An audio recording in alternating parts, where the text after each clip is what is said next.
Notre position a été toujours claire sur la problématique du coup d'État. Ce n'est pas pour autant que nous encourageons tout le monde à faire des coups d'État, puisque nous pourrions en être victimes nous-mêmes. Et pour vous assurer que rien de ce qui pourra déstabiliser le Mali ne viendra du Sénégal, en tout cas pas sous notre régime. Monsieur le Premier ministre, vous avez fait un brillant discours qui retrace un certain nombre d'éléments. Évidemment, nous sommes là pour discuter tout à l'heure, quand on sera seul, de la coopération bilatérale sur un certain nombre de questions qui sont d'intérêt commun, qui nous interpellent. Et vous en avez abordé un certain nombre. Et vous avez fait également de longs développements sur la situation que nous vivons tous dans la sous-région. Son Excellence le Président Bassirou Diomaye Faye a été désigné par ses pairs pour, avec le président Faure du Togo, conduire une médiation. Je tiens à préciser que je ne suis pas là dans le cadre de cette médiation. Un haut représentant a été désigné, en tout cas du côté du Sénégal.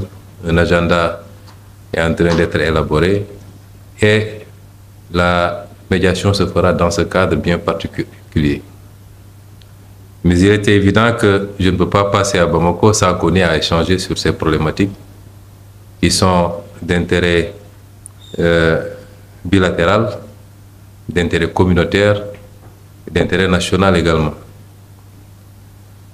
Monsieur le Premier ministre, nous vivons douloureusement ce qui se passe contre le Mali et contre tous les États africains, et particulièrement les États du Sahel, qui aujourd'hui font l'objet d'une agression multiforme qui doit nous amener à nous poser un certain nombre de questions. Je veux dire que la position qui a été la nôtre quand on était dans l'opposition n'a pas changé. Elle est la même. Vous avez rappelé toutes les péripéties dans le cadre de la CEDEAO. En tant qu'opposants, nous avions toujours condamné et dénoncé.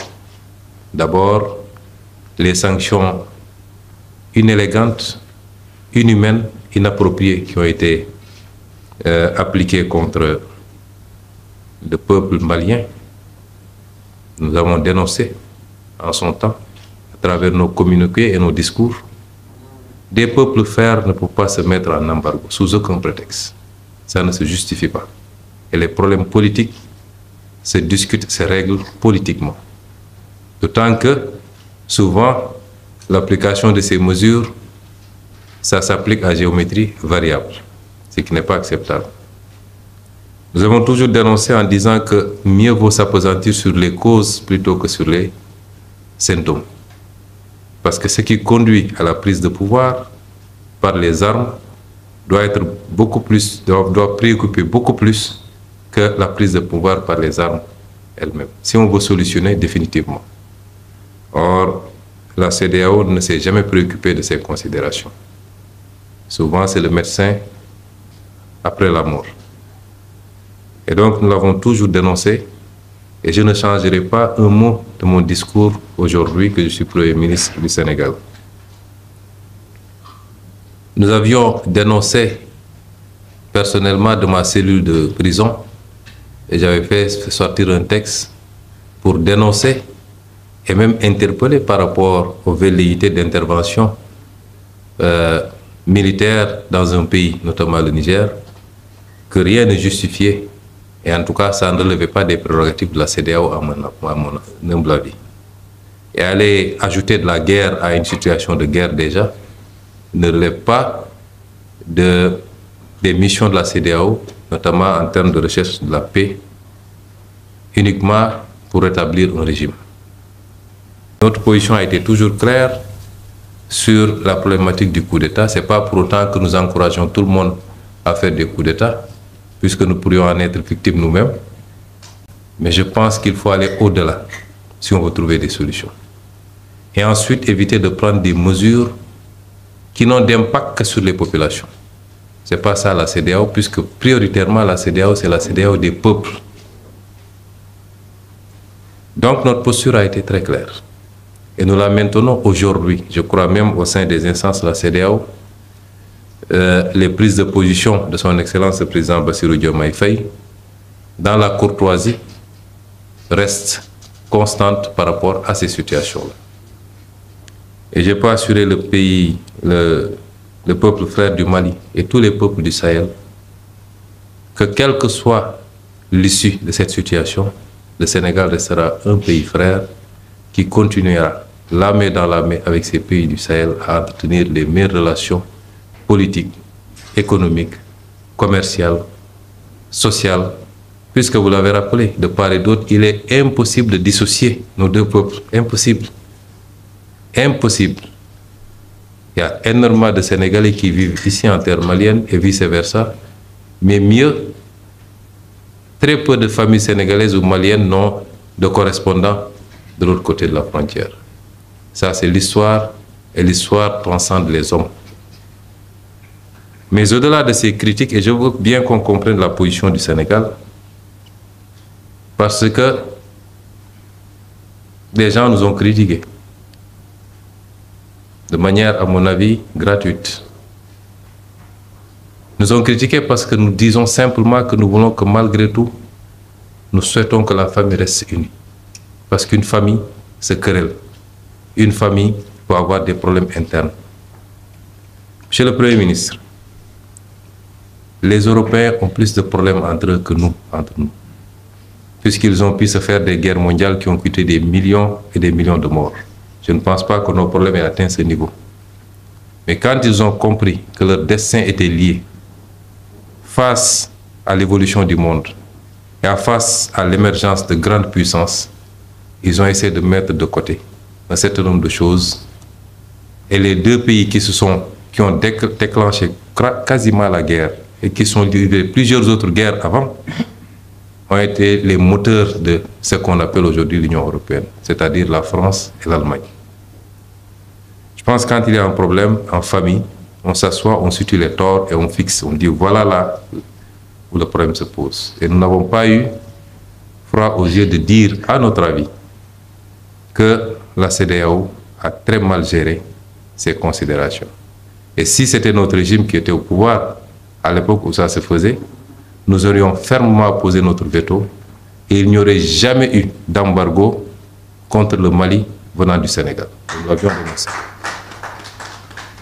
Et c'est pourquoi nous avons considéré que, au-delà des considérations personnelles, nous n'avons pas le droit de faire moins que nos ancêtres, qui avaient réussi à faire l'Empire du Mali, qui avaient réussi à faire l'Empire Songhai, qui avait réussi à faire l'Empire du Ghana, qui transcendait nos frontières héritées de la colonisation et qui étaient les seuls exemples qu'on peut donner d'ailleurs au niveau de l'époque médiévale.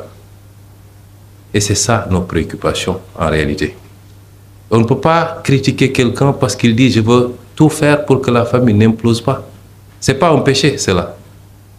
Mais on le fait en regardant tous les acteurs et en leur disant « nous pensons que vous avez péché ici ». Et je rappellerai que la CEDEAO n'appartient pas au président de la République. Ça n'appartient à aucun président de la République. Ça va au-delà. C'est vrai, la décision politique vient d'eux, mais même si aujourd'hui les gens ont décidé d'aboutir à certaines solutions qui consacreraient une séparation, les peuples de part et d'autre continueront à vaquer comme ils le faisaient depuis des millénaires, parce que c'est ça l'histoire. C'est pourquoi nous avons considéré que nous allons essayer autant que possible, en sachant que ça va être extrêmement difficile, parce que les positions se sont cristallisées, et quelquefois, à juste titre, nous comprenons.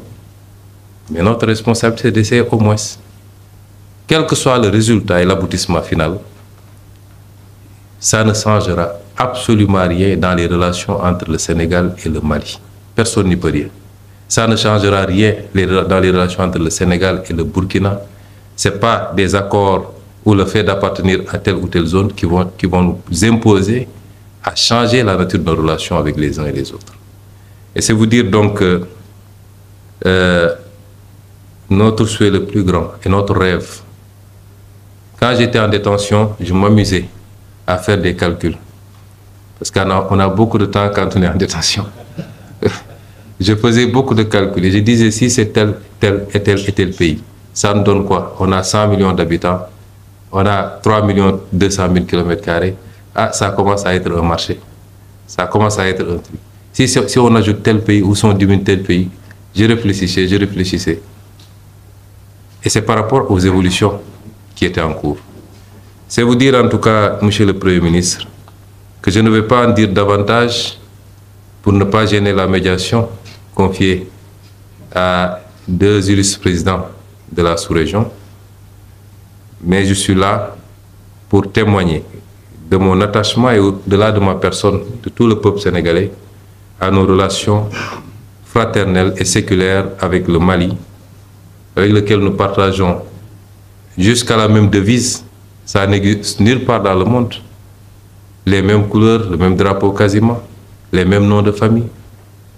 Rien ne peut changer cela et j'étais là, j'avais tenu quand le président de la République m'a désigné pour aller représenter au Rwanda, ce qui était ma première sortie. Je lui ai dit, Monsieur le Président de la République, sauf votre respect, je ne pourrai le faire que si vous me permettez de descendre à Bamako à mon retour pour saluer nos frères maliens, échanger avec eux et surtout dans le cadre bilatéral, avant même le cadre communautaire, réaffirmer cette forme volonté de l'actuel pouvoir politique sénégalais de marcher à côté de nos amis maliens, la main dans la main. Et je suis très touché par l'accueil qui m'a été réservé, moi et ma délégation, ici. Tout le gouvernement quasiment est ici, là. Son Excellence, le président de la République malienne, nous a fait l'honneur, malgré le temps très court, de nous accueillir. Et ça, c'est un honneur pour moi, un honneur pour le Sénégal. Nous vous en remercions. Merci d'avoir regardé la vidéo. Avant de nous quitter, n'hésitez pas à partager vos avis dans les commentaires. À bientôt pour de nouvelles vidéos.